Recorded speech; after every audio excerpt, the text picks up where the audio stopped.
Hey people, so I finished reading this book, Lisa Ray, Close to the Bone. I finished reading it like around 3 days ago, I think, more than that, I think 4 5 days ago.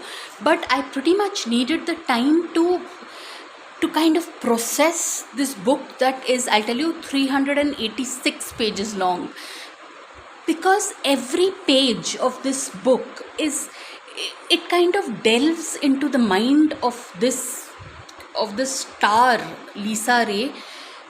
Because truly people, like, very few times while reading a book I am awestruck, and this is one of those times, because Lisa Ray, we know her to be a movie star, a model, but the kind of writing, the only other book that I found,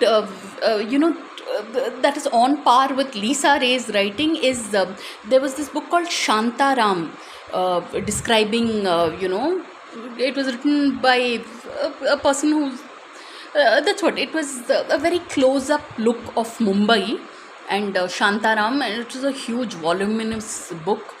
But truly, Lisa Ray's Close to the Bone, it is right down to the writing quality, to even just describing uh, her journey as a supermodel.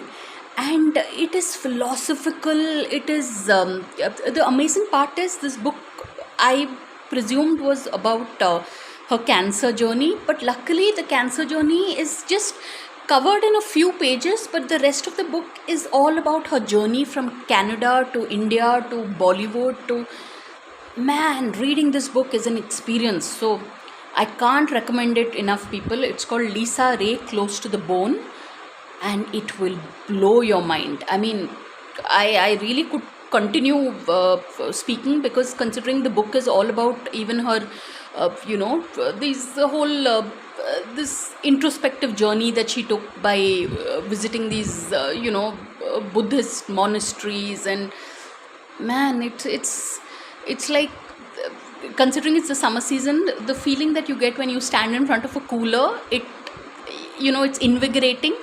Or if you're going on a nice long car drive with the windows rolled down, that is just the kind of feeling you will get when you read this book, Lisa Ray, Close to the Bone.